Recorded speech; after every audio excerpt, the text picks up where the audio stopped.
வாழ்க வளமுடன். ஹாய் சகோஸ். இதயம் மீட்டும் மெல்லிசை போல உங்கள் மனதை மயக்கப் போகும் எழுத்தாளர் தீபா பாபு அவர்களின் கற்பனை சிதறல்களுக்குள் நம் பயணத்தை தொடங்கலாமா? அத்தியாயம் 27. தருண் வீடு திரும்புவதற்கு இரவு மணி 11 ஆகிவிட அதற்குள் கருண் உறங்கியே விட்டான். என்னப்பா, சாப்பிட்டியா இல்ல டிஃபன் எடுத்து வைக்கட்டுமா என்று வினவினாள் சிந்துஜா. இல்லம்மா, அங்கே சாப்பிட்டேன். ஹாய்ப்பா என்றபடி சித்தார்த்தின் அருகில் சென்று களைப்புடன் சோபாவில் அமர்ந்தான். என்னடா கண்ணா, மீட்டிங் எதுக்கு? எதுவும் டார்கெட் பிரஷரா? ஆமாப்பா, டிசைனிங், ஸ்ட்ரக்சர், எலிவேஷன் இதெல்லாம் இன்னும் இன்னோவேட்டிவா வேணும்னு சொல்றாங்க. அப்பதான் எக்ஸ்பெக்ட் பண்ற அளவு பெரிய பெரிய கான்ட்ராக்ட்ஸ் கிடைக்குமா. எத்தனை கொடுத்தாலும் திருப்தியே ஏற்படுறது இல்ல. செய்யறது மட்டும் நல்லா யூஸ் பண்றாங்க. அப்புறம் மாசத்துக்கு ஒரு முறை மீட்டிங்ன்ற பேர்ல உன்னை போட்டு விட்டு இப்படி பண்ணோம் அப்படி பண்ணோன்னு முக்கியமான பொறுப்புல இருக்கவங்கள்ட்ட தேவையில்லாம புலம்புறதா அவங்களோட வேலை என்று அழுத்து கொண்டான் தருண். சரி விடு, இன்னும் 3 வருஷம் உனக்கு 30 தொடங்கட்டும். ஏற்கனவே நம்ம பேசியிருக்க மாதிரி சொந்தமா ஒரு கன்ஸ்ட்ரக்ஷன் கம்பெனி ஆரம்பிச்சிடலாம். நான், நீ, அம்மா 3 பேரும் இதே லைன்ன்றதுனால சக்சஸ்ஃபுல்லா கம்பெனியை ரன் பண்ணிடலாம். அதுக்குள்ள நீயும் நல்லா தொழில் நுட்பங்களை கத்துக்கோ. இந்த லைன்ல இருக்க நம்ம ஃப்ரெண்ட்ஸையும் அவங்க விரும்பினா நம்ம சேர்த்துக்குவோம். அதுக்கப்புறம் நம்ம உழைப்பிற்கான கிரெடிட் முழுக்க நேரடியா நமக்கு தான் கிடைக்கும் என்று அவனை உற்சாகப்படுத்தினான் சித்து. யோர் ரைட் பா, கண்டிப்பா செய்வான் என்று அவன் கரத்தோடு தன் கரத்தை பிணைத்துக் கொண்டவன் சிந்துவிடம் திரும்பி கேள்வி எழுப்பினான். என்னமா, கருண் சத்தத்தையே காணோம், அதுக்குள்ள தூங்கிட்டானா? அந்த கொடுமையை ஏன்டா கேக்குற? நீ வர வர அவனுக்கு ரொம்ப தான் செல்ல கொடுத்துட்டு கெடுக்கிற. சாயங்காலத்துல இருந்து உன் மொபைல் சுவிட்ச் ஆஃப் பண்ணதும் டங்கு நகுன்னு என்கிட்ட குதிச்சான். ஏதோ ப்ராஜெக்ட் செய்யறதுக்கு உன் உதவி வேணுமா என்றவள் பேசி முடிப்பதற்குள் வருந்த ஆரம்பித்து விட்டான் தருண். அடடா, அப்படியா? சரி, காலையில நேரமா ஆபீஸ் போறதுக்கு முன்னாடி என்னன்னு பாக்குறேன் என்றான். டேய், நீ என்கிட்ட நல்லா உதவாங்க போற. காலேஜ் ஃபைனல் இயர் வந்துட்டா இன்னும் என்ன உன்னை டிபெண்ட் பண்ணியே இருக்கிறது? அவனா அவன் வேலையை செஞ்சு முடிக்க ட்ரை பண்ண மாட்டானாமா? இப்படித்தான் எதுக்கு எடுத்தாலும் உன்னை தேடுறதா என்றாள் சிந்து லேசாக சினம் துளிர்த்த குரலில். மெல்ல அரும்பிய நகையுடன் அவள் தோளில் கை போட்டவன், ஷோ அம்மா, ஏன் இவ்வளவு டென்ஷன்? அவன் நல்ல நாலேஜபிளா தான் இருக்காமா.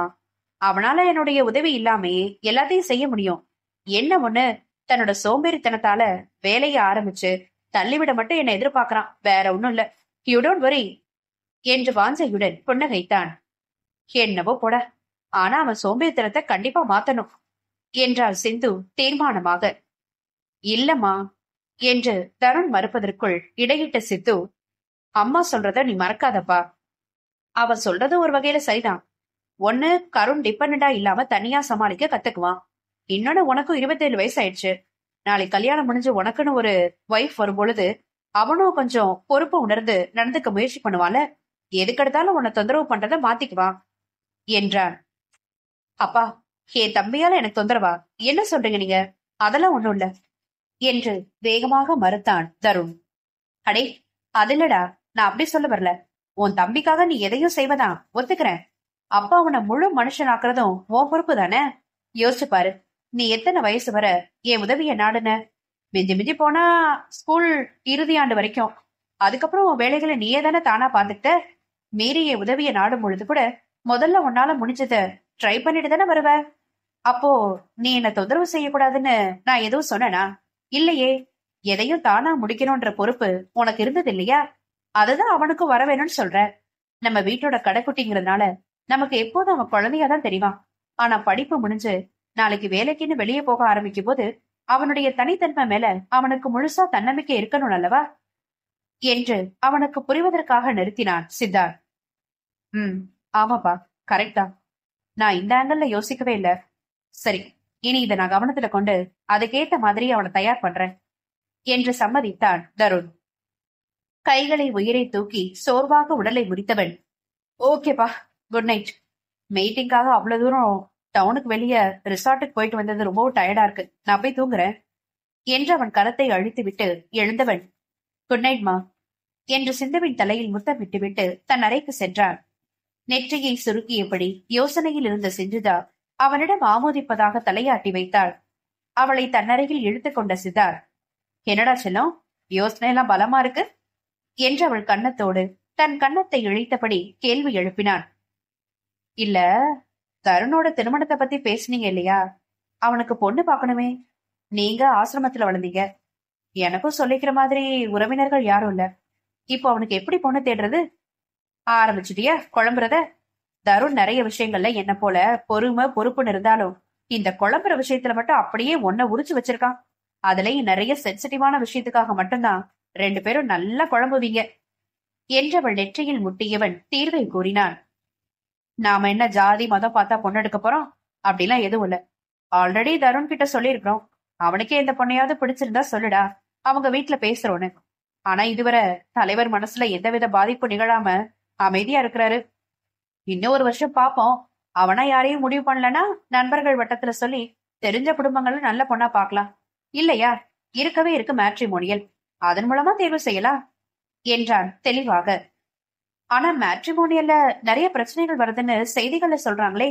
நல்ல குணமுள்ள பெண்ணா இல்லாம பிரச்சனைக்குரிய குடும்பமா அமைஞ்சிட்டா தருண் வாழ்க்கை, நம்ம நிம்மதி எல்லாமே பாழாகிடுமே என்றாள் அவள் லேசான அச்சத்தோடு. எதுலதாமா பிரச்சனை இல்ல, எல்லாத்துலயும் நம்ப வச்சு ஏமாத்துக்காரர்கள் இருக்கத்தானே செய்யறாங்க. நாம தான் முடிஞ்ச அளவு உஷாரா இருக்கணும். நம்ம குடும்பத்துக்கு ஏத்த மாதிரி நல்ல குணமுள்ள பொண்ணாவே நல்லா தீர விசாரிச்சு முடிவு செய்யலாம். அத நான் பாத்துக்கிறேன், நீ கவலைப்படாத என்று அவளுக்கு தைரியம் கூறிய சித்து அவள் தலையை மென்மையாக வருட என்றபடி நிம்மதியாக அவன் தோள் சாய்ந்தாள் சிந்து. படுக்கையில் விழுந்த தருண் திரும்பி கருணை பார்க்க அவனுடைய வரவை கூட உணராமல் அயர்ந்து உறங்கிக் கொண்டிருந்தான் அவன்.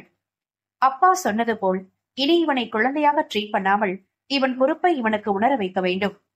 சித்தார்த் கூறியதை அசை போட்டபடி படுத்திருந்தவனுக்கு இடையில் திருமணம், மனைவி என்று தந்தை பேசியது நினைவில் ஆடியது. இதுவரை தன் வாழ்வில் சிந்துவை தவிர வேறு எந்த பெண்ணுடனும் அவன் நெருங்கி பழகியதில்லை. தன் அன்னையை தவிர்த்து அவன் பழகிய பெண்கள் என்றால் பார்வதி பாட்டி, கமலா அத்தை, அவர்களுடைய பெண் அட்சயா என விரல் விட்டு எண்ணி விடலாம். அதுவும் அவர்களையெல்லாம் என்றாவதுதான் பார்க்க முடியும். அவரவர் வாழ்க்கை ஓட்டத்தில் அனைவரும் பிஸியாக இருந்தனர்.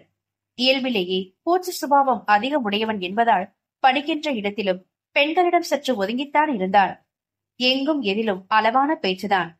யாரிடமும் ரொம்பவும் நெருக்கமாக பெஸ்ட் ஃப்ரெண்ட் என்கிற நிலையில் கூட நெருங்கி பழகியதில்லை தருண். தனக்கு மனைவியாக வரப்போகிறவள் எப்படி இருப்பாள்? அவளுக்கு பிடித்த மாதிரி என்னால் இருக்க முடியுமா?